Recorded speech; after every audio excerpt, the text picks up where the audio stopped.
श्री स्वामी समर्थ. श्री गणपती अथर्वशीर्ष. ओम भद्रं कर्णेभिः शृणुयाम देवाः, भद्रं पक्षमाक्षभिर्यजत्राः, स्थिरैरङ्गैः स्तुष्ट्वासतनुभिः व्यशमदेवहितं यदायुः. ओम स्वस्ति न इन्द्रो वृद्धश्रवाः, स्वस्ति न पूषा विश्ववेदाः, स्वस्ति नस्तारक्षो अरिष्टनेमि, स्वस्ति नो बृहस्पतिर्दधातु. ओम शांती शांती शांती. ओम नमस्ते गणपतये. त्वमेव प्रत्यक्षं तत्त्वमसि, त्वमेव केवलं कर्तासि, त्वमेव केवलं धर्तासि, त्वमेव केवलं हर्तासि, त्वमेव सर्वखल्विदं ब्रह्मासि, त्वं साक्षात्मासि नित्यं. ऋतं वच्मि सत्यं वच्मि, अवत्वं माम् अववक्तारम् अवश्रोतारम् अवदातारम् अवधातारम् अवानुचानमवं शिष्यम् अवपश्चात्तात् अवपुरस्तात् अवोत्तरात्तात् अवदक्षिणात्तात् अवचोर्ध्वात्तात् अवधरात्तात् सर्वतो मां पाहि पाहि समन्तात्. त्वं वाङ्मयस्तव चिन्मया, त्वमानन्दमयस्तव ब्रह्ममया, त्वं सच्चिदानन्दद्वितीयोऽसि, त्वं प्रत्यक्षं ब्रह्मासि, त्वं ज्ञानमयो विज्ञानमयोऽसि. सर्वजगदिदं तत्त्वजायते, सर्वजगदिदं तत्त्वतिष्ठति, सर्वजगदिदं त्वयि लयमेष्यति, सर्वजगदिदं त्वयि प्रत्येति. त्वं भूमिरापो नलो नीलो नभः, त्वं चत्वारि वाक्पदानि, त्वं गुणत्रयातीतः, त्वं देहत्रयातीतः, त्वं कालत्रयातीतः, त्वं मूलाधारस्थितोऽसि नित्यं, त्वं शक्तित्रयात्मकः, त्वं योगिनो ध्यायन्ति नित्यं. त्वं ब्रह्मा त्वं विष्णु त्वं रुद्रं त्वं इन्द्रं त्वं अग्नि त्वं वायुस्त्वं सूर्यस्त्वं चन्द्रमास्त्वं ब्रह्मभूर्भुवः स्वरं.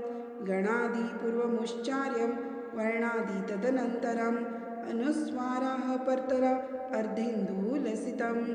तारेण वृत्तम् एतत्तव मनुस्वरूपं, गकारपूर्वरूपम् अकारो मध्यमरूपम्, अनुस्वारशान्तिरूपं बिन्दुरुत्तररूपं, नादसन्धानं संहितासन्धिः, सैषा गणेशविद्या गणकऋषिः, निजुत्गायत्री छन्दः गणपतिर्देवता. ॐ गं गणपतये नमः. ॐ एकदन्ताय विद्महे वक्रतुण्डाय धीमहि तन्नो दन्ती प्रचोदयात्.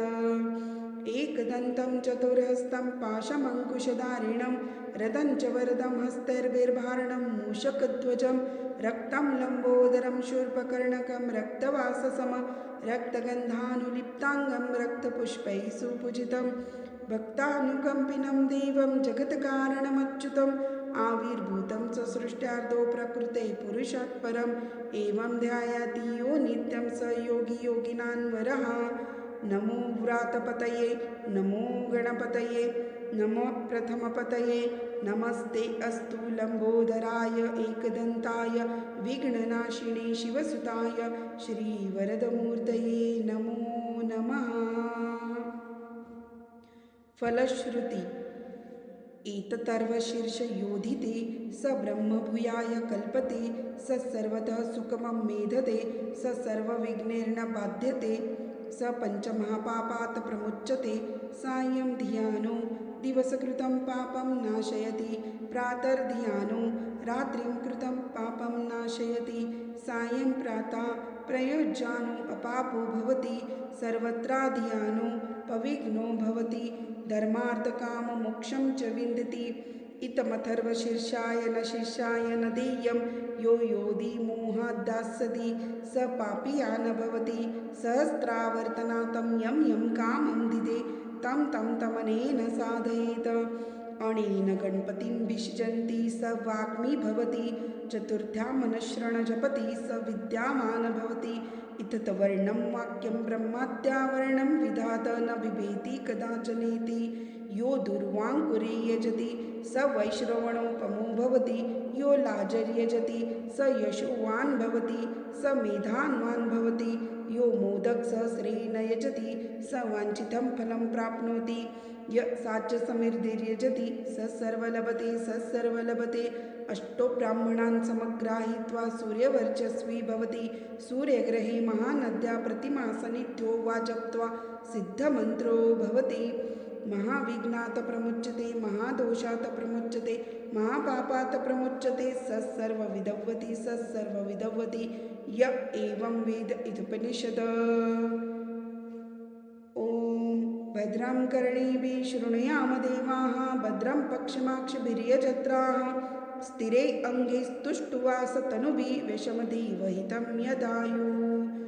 ॐ स्वस्ति न इन्द्रो वृद्धश्रवाः, स्वस्ति न पूषा विश्ववेदाः, स्वस्ति नस्तार्क्ष्यो अरिष्टनेमि, स्वस्ति नो बृहस्पतिर्दधातु। ॐ सहना भवतु, सहनौ भुनक्तु, सह वीर्यं करवावहै, तेजस्विनावधीतमस्तु मा विद्विषावहै। ॐ शान्ति शान्ति शान्ति। अथ गणपति अथर्वशीर्ष श्री गणपतिर्देवता समर्पयामि। श्री स्वामी समर्थ। नवग्रह स्तोत्र। जपाकुसुम संकाशं काश्यपेयं महद्युतिं, तमोरिं सर्वपापघ्नं प्रणतोऽस्मि दिवाकरं, दधि शङ्खतुषाराम्भं शिरोदार्णवसम्भवं, नमामि शशिनं सोमं शम्भो मुर्कुटभूषणं, धरणीगर्भसम्भूतं विद्युत्कान्तिसमप्रभं, कुमारं शक्तिहस्तं च मङ्गलं प्रणमाम्यहं, प्रियङ्गुकलिकाश्यामं रूपेणाप्रतिमं बुधं, सौम्यं सौम्यगुणोपेतं तं बुधं प्रणमाम्यहं, देवानां च ऋषीणां च गुरुकाञ्चनसन्निभं, बुद्धिभूतं त्रिलोकेशं तं नमामि बृहस्पतिं, हेमकुन्दमृणालाभं दैत्यानां परमं गुरुं, सर्वशास्त्रप्रवत्कारं भार्गवं प्रणमाम्यहं, नीलाञ्जनसमाभासं रविपुत्रं यमाग्रजं, छायामार्तण्डसम्भूतं तं नमामि शनैश्वरं, अर्धकार्यं महावीर्यं चन्द्रादित्यं विमर्दनं, सिंहिकागर्भसम्भूतं तं राहु प्रणमाम्यहं, पलाशपुष्पसङ्काशं तारकाग्रहमस्तकं, रौद्रं रौद्रात्मकं घोरं तं केतु प्रणमाम्यहम्। इति व्यासमुखोदगीतं ये पठेत्सु समाहितं, दिवा वा यदि वा रात्रो विघ्नशान्तिर्भविष्यति, नरनारीनृपाणां च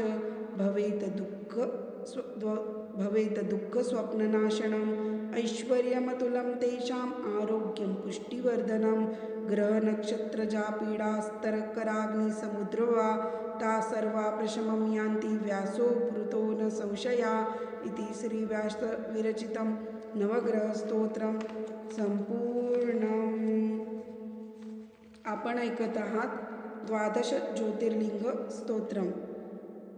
सौराष्ट्रे सोमनाथं च श्रीशैले मल्लिकार्जुनं, उज्जयिन्यां महाकालं ओंकारं ममलेश्वरं, परल्या वैद्यनाथं च डाकिन्यां भीमशङ्करं, सेतुबन्धे तु रामैशं नागेशं दारुकावने, वाराणस्यां तु विश्वेशं त्र्यम्बकं गौतमीतटे, हिमालये तु केदारं ग्रीष्मेशं तु शिवालये, एतानि ज्योतिर्लिङ्गानि सायं प्रातः पठेन्नरं, सप्तजन्मकृतं पापं स्मरणेन विनश्यति। आपण ऐकत आहात श्री सूक्त।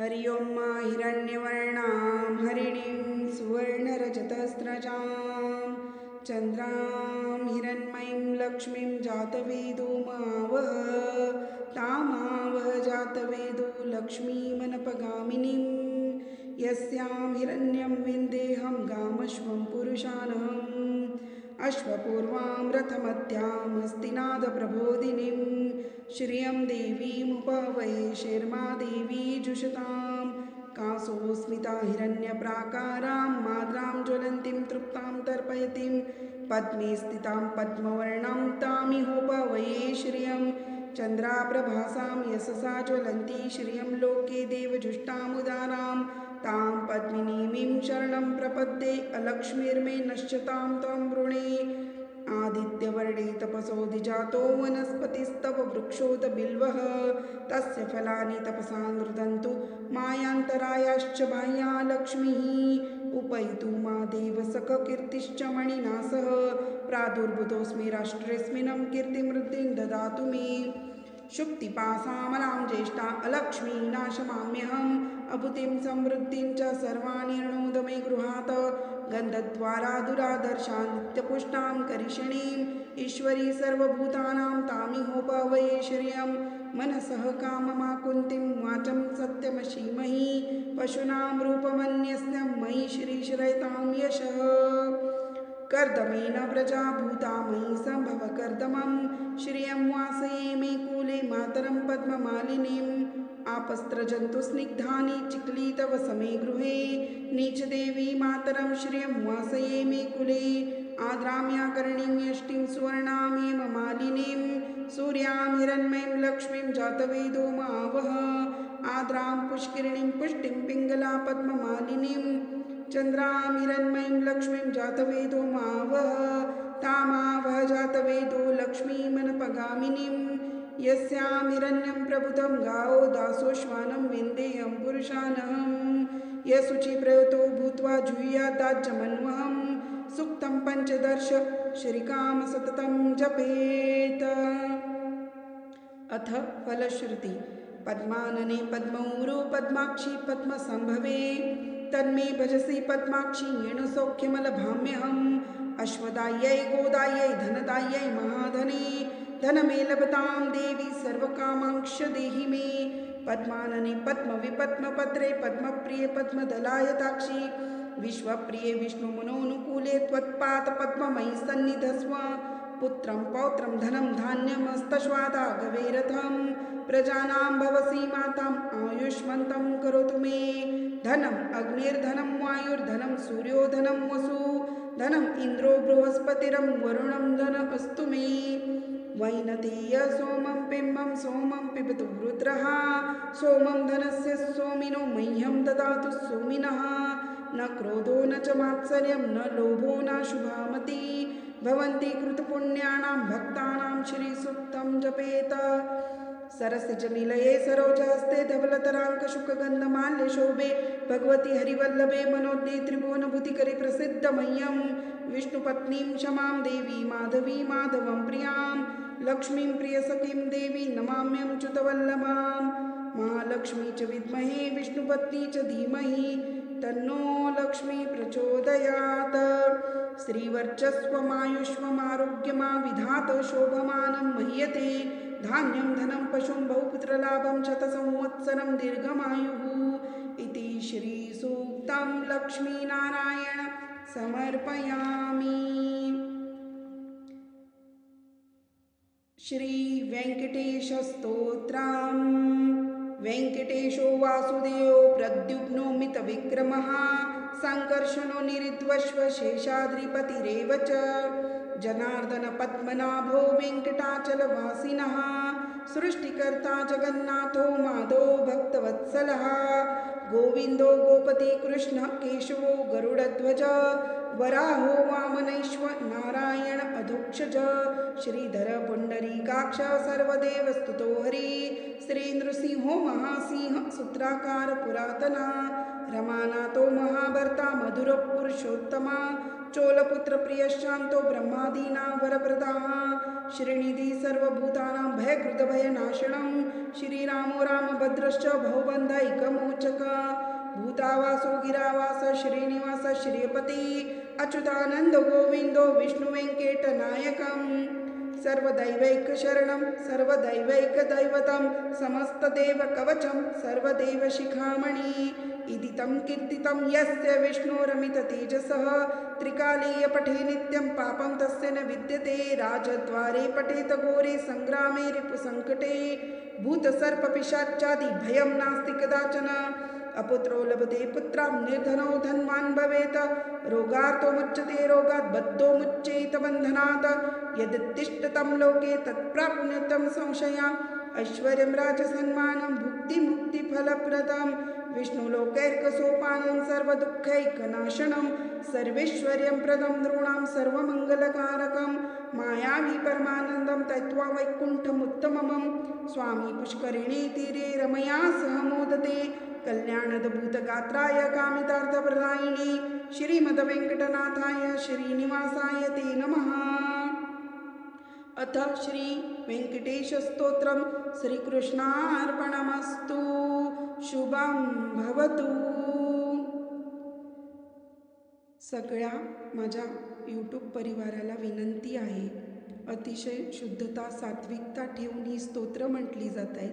कुठलंही बॅकग्राऊंड म्युझिक न देता, कुठेही गॅप न घेता, की आजकाल धावपळीच्या जगात जास्तीत जास्त सगळ्यांची सेवा व्हावी, कमीत कमी उठता बसता जाता येता हे कानावर पडत राहावी स्तोत्र, यासाठी कृपया करून सगळ्यांनी सबस्क्राईब करा, चॅनलला लाईक करा, कमेंट करा.